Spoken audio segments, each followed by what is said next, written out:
योगानंद शर्मा जी चित्रकूट से। राधे राधे महाराज जी। महाराज जी, कंचन कामनी के प्रति जो महत्व बुद्धि बनी रहती है, साधक उसका नाश कैसे करे महाराज जी? यही महत्व बुद्धि जब प्रभु में होती है, भगवान में होती है, परमात्मा में होती है, तो ये नष्ट हो जाती है। जब तक परमात्मा में महत्व बुद्धि नहीं होती तब तक भोगों में महत्व बुद्धि बनी रहती है। कंचन का खास महत्व नहीं है, कंचन से भोग मिलते हैं। कंचन मतलब अर्थ होता है, अर्थ से भोग मिलते हैं, इसलिए महत्व है। भोग प्रधान बात है, प्रधान बात भोग है। भोग इंद्रियों से भोगा जाता है, और इंद्रियां और मन ये भोगों में इतना रत है कि भगवान की तरफ चलना ही नहीं चाहते हैं। मना कष्टान इंद्रियाणि प्रकृति स्थान कर सती। तो जो हमारे अंदर की ममता है, आसक्ति है, राग है, ये ऊर्ध्वगामी न होकर अधोगामी हो गया। अब हमको प्रयास करना, मनुष्य जन्म साधन धाम मोक्ष कर द्वारा पाए न जे परलोक संभारा। ये हमें साधना करने के लिए मनुष्य जन्म मिला है। यदि हम संयम पूर्वक आहार करें, सबसे पहली साधना की भूमिका आहार पर टिकी हुई है। पवित्र आहार और थोड़ा आहार, सूक्ष्म आहार, दबा के खूब ऐसे अच्छे अच्छे पदार्थ भोजन को साधक है। शरीर का मांस बढ़ेगा, वजन बढ़ेगा, भजन नहीं बढ़ेगा। और जब तक भजन नहीं बढ़ेगा तब तक आप इंद्रिय और मन पर विजय नहीं प्राप्त कर सकते। तो जब हम भगवान की लीला कथा सुनते हैं, भगवान के प्रेमी संतों का संग करते हैं और स्वयं शास्त्रों का स्वाध्याय करते हैं, तो धीरे धीरे हमारी बुद्धि में महत्व बुद्धि भगवान की तरफ होने लगती है। अगर हम मोबाइल से गलत दृश्य देखेंगे, गंदे बच्चों का संग करेंगे, गंदे लोगों का संग करेंगे और गंदी क्रियाएं करेंगे, तो हमारी महत्व बुद्धि भोगों में बनी रहेगी। और जब तक भोगों में बनी रहेगी तब तक हमको गिराती रहेगी बार बार। इसलिए हम अधिक समय नाम जप में, कुछ समय शास्त्र स्वाध्याय में और कुछ समय सत्संग में। रोज हम संतों के पास नहीं पहुंच पाते तो मोबाइल है, मोबाइल से सत्संग चयन करो महापुरुषों के, साधारण मनोरंजन वाले नहीं।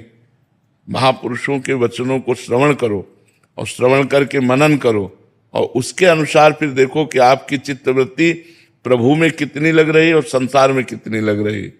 बार बार भगवान से प्रार्थना करो, हे नाथ, बहुत जन्म व्यतीत हो गए भटकते हुए, अब भटकना नहीं चाहता, अब प्रभु कृपा करो और मुझे भजन प्रदान करो। जितना भजन करोगे उतनी महत्व बुद्धि कंचन कामिनी से हटती चली जाएगी, अच्छा ही नहीं लगेगा। भजन, खान पान ठीक हो और खूब भजन हो, शास्त्र स्वाध्याय हो, संतों का संग हो, निश्चित बुद्धि माया पर विजय प्राप्त कर लेगी। यही माया है कंचन कामिनी कीर्ति। लोकैष्णा, पुत्रैष्णा, वित्तैष्णा, यही है कामना। इन्हीं कामनाओं की पूर्ति करने में साधक विचलित रहता है। और एकांत में बहुत पवित्र समय व्यतीत होना चाहिए। अगर साधक अपना जीवन मंगल में बनाना चाहता है तो जब शयन का समय हो या एकांत कमरे में हो, उस समय बहुत सावधान रहे। मोबाइल से कोई गलत बातें न देखे, गलत चिंतन करने का अवसर न दे। नाम कीर्तन शुरू कर दे जब मन भटकने लगे, भगवान का नाम कीर्तन शुरू कर दे, नाम जब प्रारंभ कर दे। नहीं मन लग रहा, बाहर टहलने लगे, कोई गंदा दृश्य न देखे, कोई गंदा चिंतन न करे, कोई गंदी क्रिया न करे। और जब बहुत काल तक ऐसा समय व्यतीत करे, दीर्घ काल तक, तब हमारा हृदय दृढ़ हो जाता है। फिर जब भगवान में महत्व हो गया तो फिर संसार में नहीं। देखो, ठाकुर हरिदास जी का जवान शरीर है, 3 लाख नाम रोज जप करते थे।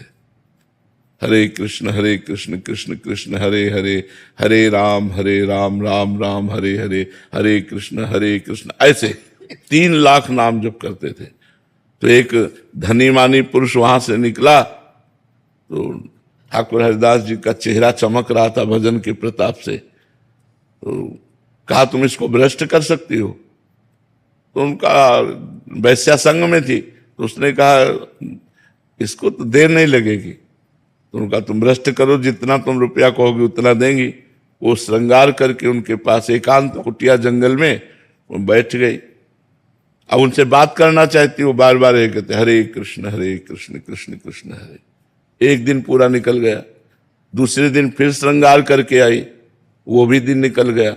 तीसरे दिन फिर 3 लाख नाम जप करना। वो यही कहते जब हमारा नाम जप पूरा हो जाएगा तब आपसे बात करेंगे। अब 3 लाख नाम जप करना और जोर जोर से हरे कृष्ण कृष्ण कृष्ण। 3 दिन नाम कीर्तन सुनने के बाद उसको लगा मैं कितनी नीच हूं, ऐसे पवित्र आत्मा के प्रति ऐसी गंदी दृष्टि रखती हूं। चरणों में लौट गई। जब लौट गई तब उन्होंने बंद किया। हाँ, तो उनका प्रभु मैं बहुत पापिनी हूं, मैं वैश्या हूं, मैं बहुत नीच हूं। तो बोले कोई नहीं, बात नहीं, भगवान कृष्ण सबका कल्याण कर देते हैं। हमारा कल्याण कैसे होगा? आई थी भ्रष्ट करने, बोले हमारा कल्याण कैसे होगा? बोले कृष्ण कृष्ण जपो, हरे कृष्ण जपो। वो वहीं कुटिया में बैठ करके भगवान नाम करने लगी। उस कुटिया को भी छोड़ दिया उन्होंने और कुछ नहीं बिगड़ा। देखो भगवान के नाम का प्रभाव कि हरिदास जी के पास 3 दिन वैश्या आई, जंगल है, एकांत है, तो मन भटक सकता था ना, लेकिन नहीं, महत्व बुद्धि भगवान में तो मन नहीं भटका।